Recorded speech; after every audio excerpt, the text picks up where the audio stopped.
Yo, it's your boy Kobus, the realest OG. I think I must find a new. What do they call this thing? Is it a mojo or what? I don't know what they call it, but I guess I have to find a new one. I'm going to do a review of. I posted a what's this? Breakdown of price on. I think it was Sunday. Yeah, let me just confirm the date. Yeah, so I'm going to break down what price did during the week and the setups which outlined. Okay, we had a very beautiful price this week. It was 3 days ago. No, it was not Sunday. 3 days from now, today is Saturday.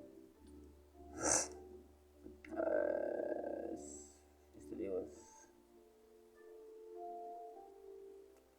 I think it was on Wednesday. Yeah. So, what price did it? If you didn't watch that video, please watch it so that you can actually understand what is going on in here. Anyway, this is part of my journaling, okay? So I'm journaling here.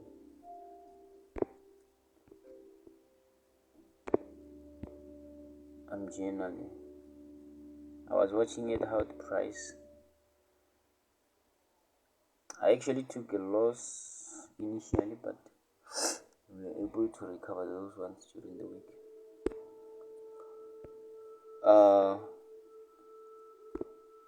We actually had a beautiful price during the week. The market did go to that 4-hour FVG which we anticipated to get filled, and then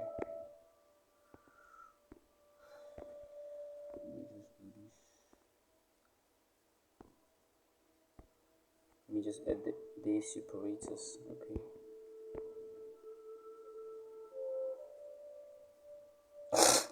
so this thing is actually two-way, and Bitcoin went beyond my expectations, bro. It fell, like it dropped. You see how it dropped? It actually cleared those lows there. I was not expecting that. Okay, so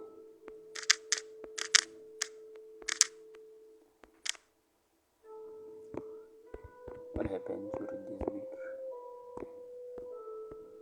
Oh, I'm so near.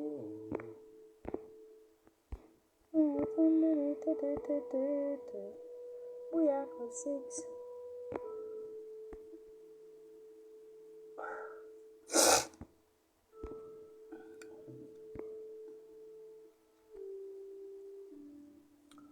So Wednesday, I was not focusing. I didn't actually get nice moves during Wednesday. Okay, but what I've realized is on Thursday, that's when the market made like serious moves. Okay, we're going to start with Thursday during New York AM session. Okay, so on Thursday, what happened is we see that the blue line, this blue line means it's an open order block open. It's an open of the 4-hour order block. Okay, so what happened during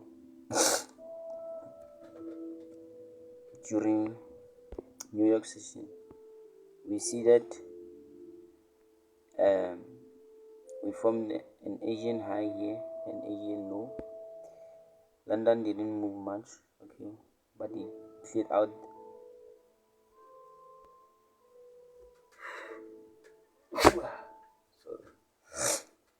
It cleared out the Asian's low, but what we see with New York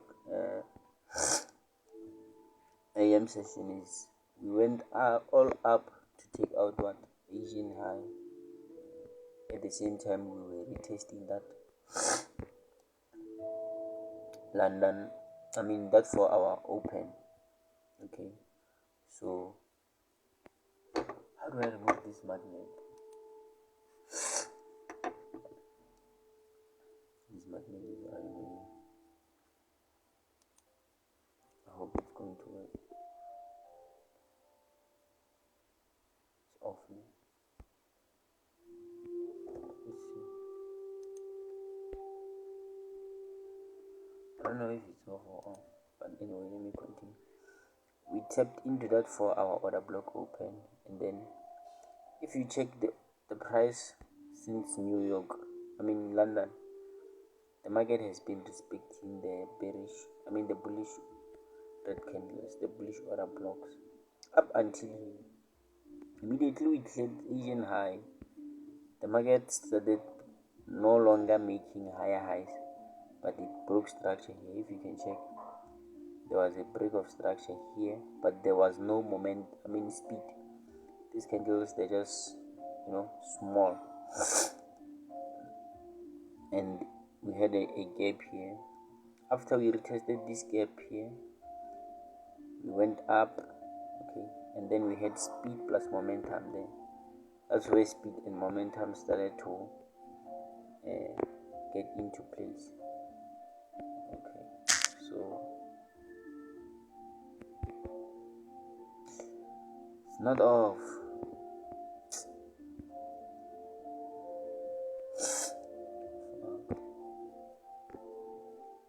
I'll use lines, I guess. We had a break of market structure. We had a FVG there. Nice. Fair value gap. So we had a fair value gap there. We also had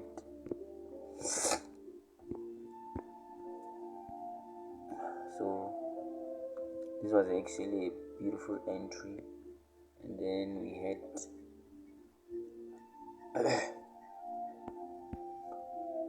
another entry here.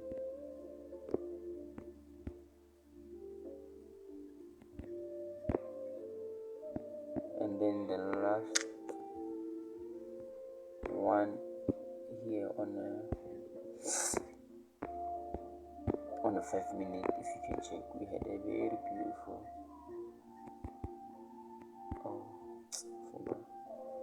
we had a very beautiful sell model here. So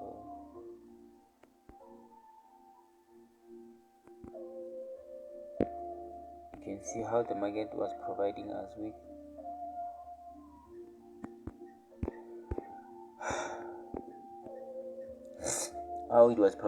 with entry models. So we actually had what I like about this last 5 minute FVG is the entry model. It was forming below the 50% level of the 4-hour FVG. Okay, so the market may have looked like it has disrespected that FVG, but it was just retesting the open of the 4-hour order block, and then it created a nice 4-hour model here. I think from there where you entered, from there by the 5-hour gap towards the London lows, this is actually a very nice move. Probably 1:2. So you see how it cleared those London lows.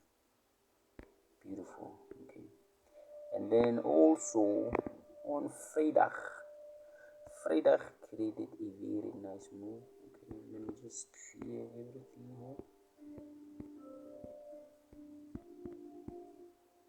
What did I remove? Okay. So you know how we do. We use high time frame structures. No, it's not supposed to do that.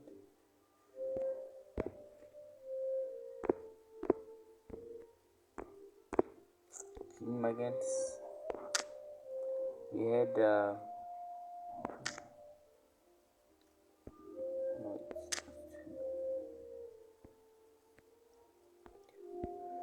had a 2 hours FVG here. Okay, so there was a 2 hour gap there plus an order block. Okay,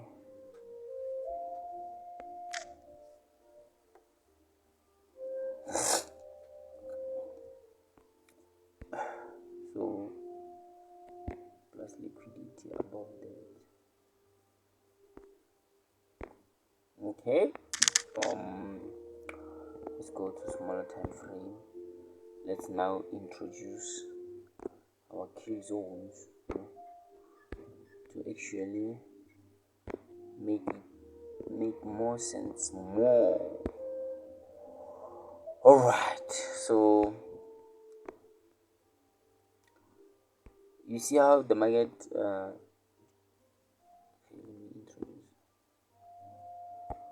shows that this is Friday, né?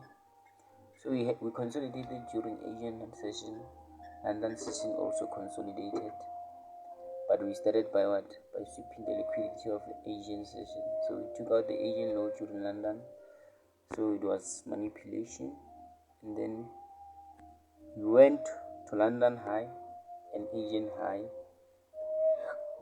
but the focus is on retesting that 4-hour 2-hour FVG. When the market was retesting that 2-hour FVG, at the same time, what is it doing? It's taking out the Asian high and London high, and check what happened after that. There was speed. Oh, come on. Check how the market changed the structure right there. Let me actually start on this going up. I want to see something.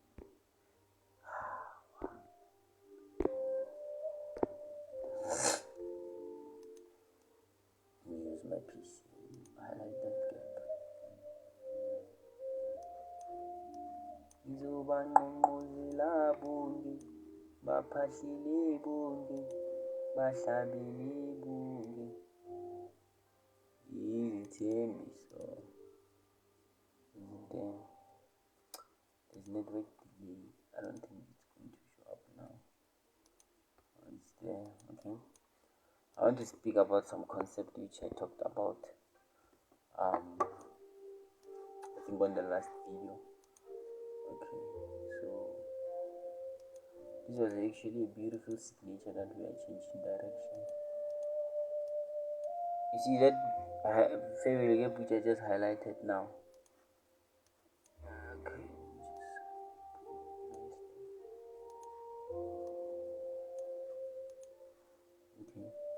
so that was a 5-minute bullish favorite gap which we created when we were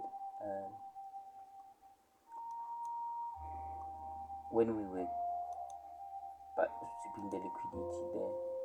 Okay, so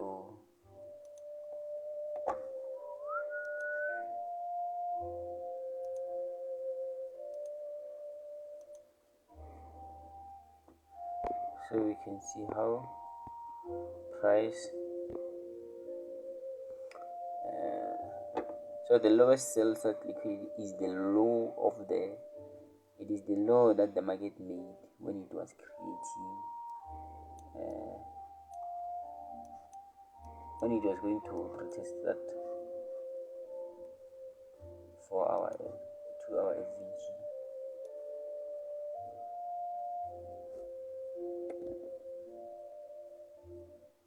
And actually the move which happened was actually twice that of the retest. Okay, we did went to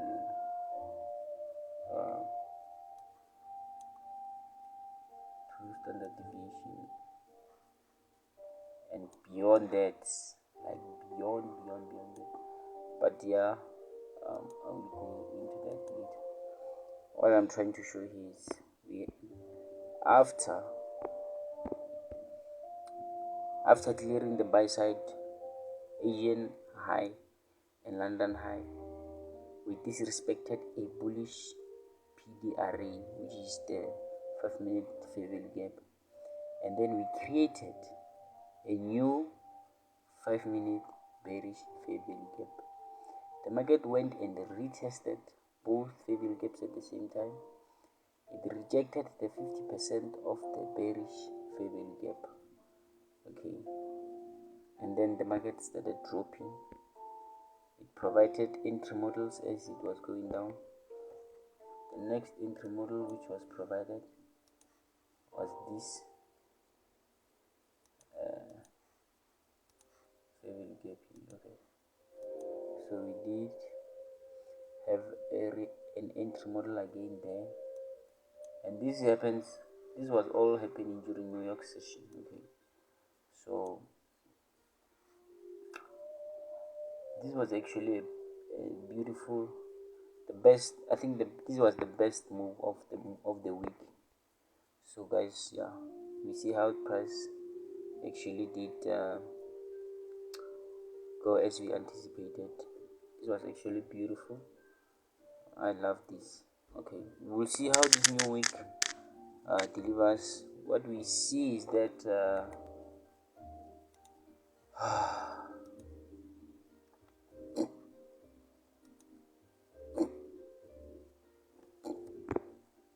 let me just close.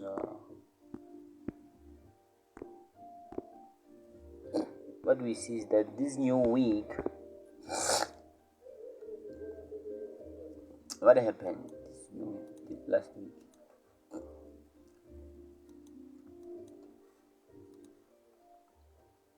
After clearing that low, the market, remember I was anticipating that the market, I thought maybe the market will come and reject this zone, okay, and then continue going up, but we didn't actually have that happening. The market pierced through that, and then what I'm seeing now, I'm seeing that this was my actually change in the stage in delivery. So the moment we traded below this candle, my bias now it's shifted to what? To bearishness. Okay, so we disrespected, okay, you see that concept is coming back. We disrespected a bullish structure. What did we form here? We formed a bearish structure here. Okay, we formed a bearish structure here. We just changed the color to yellow. It's invisible, not quite visible, orange. Yeah, this one is more visible. So what I would like to see is, I'm going to wait for the market, to come and retest this zone. Okay, I want to see the market come and retest whatever this area here. This area is actually too huge. Okay, so we can wait for the market to enter that zone, and then maybe check if it can get to the 50% level. Let's see if it could get to the 50% level. It's crazy how the 50% level of that whole move is intercepting with the 50% of the daily FVG. It's intercepting with, it's in confluence actually.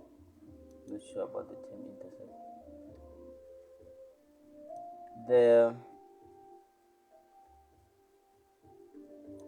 You can see how those 50% levels they align.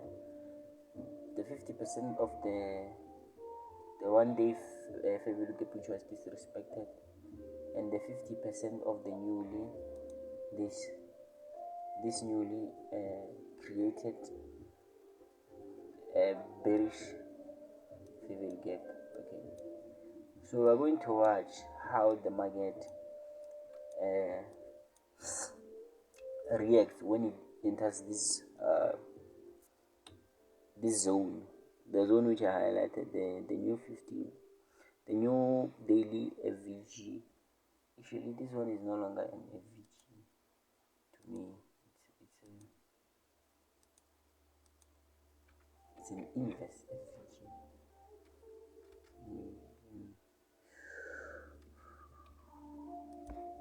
Now this one is my inverse FVG.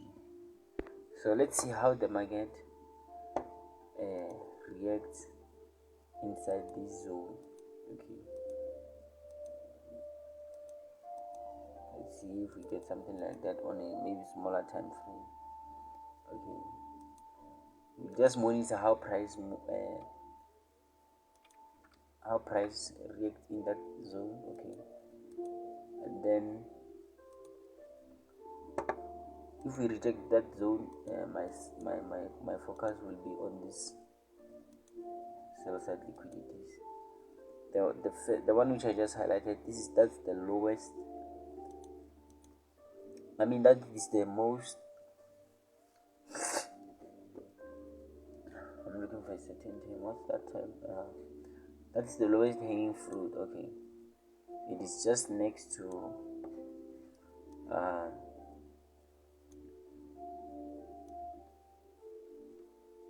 it is just next to the low of that move which went down to break the structure. So I'm just going to watch how price, if it's willing. If it's not willing, I'll just also watch what price it's trying to tell me. But currently, yep, we had a very big rejection on Friday after week going down. So we will see how the market behaves inside those gaps. And then moving to Ethereum, it did pretty much the same thing as this one. Okay, so what happened there? I'm gonna start on a weekly. So on a weekly, this is now our weekly inverse gap.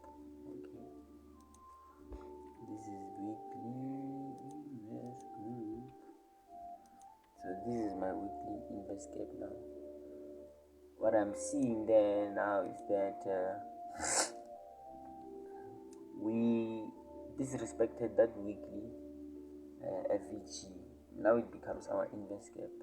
And then when we go to a lower time frame like daily, we see that we disrespected a couple of bullish structures. This was our first daily FVG. I thought the market was going to respect that, but it actually did not respect that. And then this is our another daily FVG. Both of them, they were disrespected. Okay, both of them were disrespected. Let's do this. Yeah.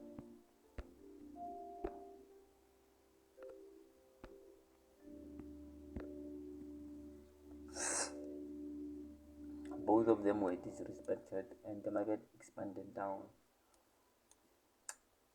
And then what did the market do? The market created a new bearish fair value gap on a daily time frame. So we're going to wait.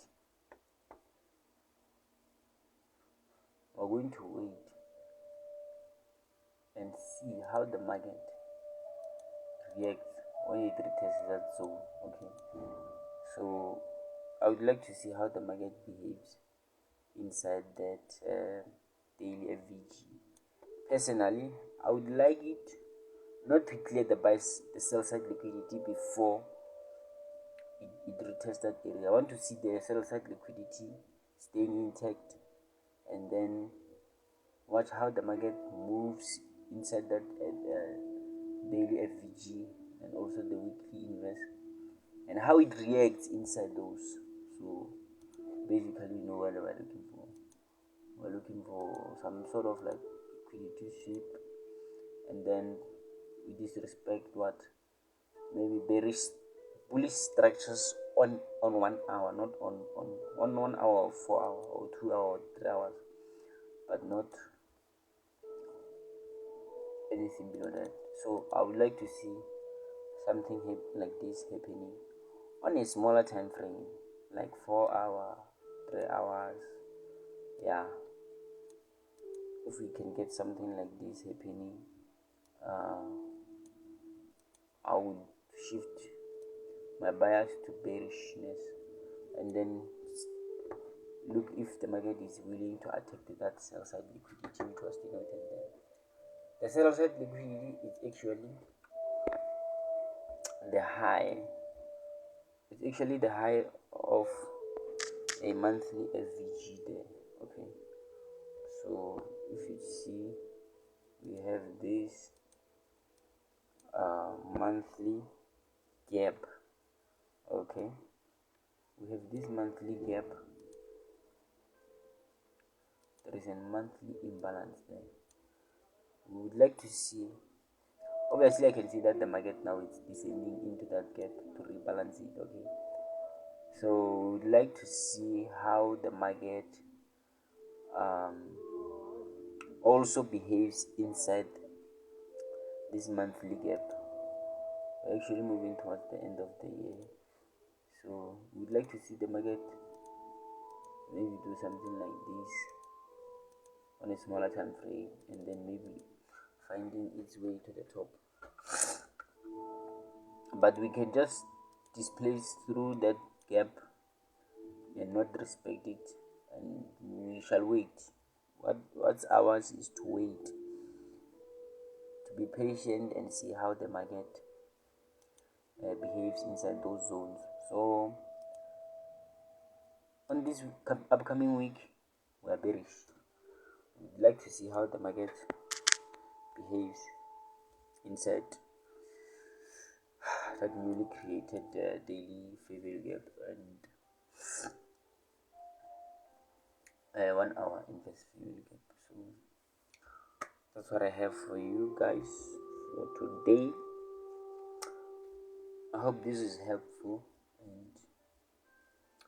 and you can learn 1, 2, 3 on my journaling. What is this? My journaling portfolio. Yeah. So basically, if you check my description of the group, the channel, I actually document how I view price, and then maybe 1 or 2 people can actually find it common. Maybe we'll interpret price the same way. And then if you can check my old videos, this is not how I used to read price back then, so it's a way of evolving. When I track back my videos, I'm like, wow, I used to think certain things back then, but right now that is actually changing. Okay, so we are evolving and we are collecting data at the same time. This data we use it later to reflect. So guys, it's your boy Kobus-The Realist OG. I'm signing out. Please just support me on this channel. If you find it helpful, subscribe, like my videos. I'm trying to grow this channel actually. I have been sleeping on my YouTube channel, but now I wanna grow it. So subscribe. Yeah. See you on the next one. Peace.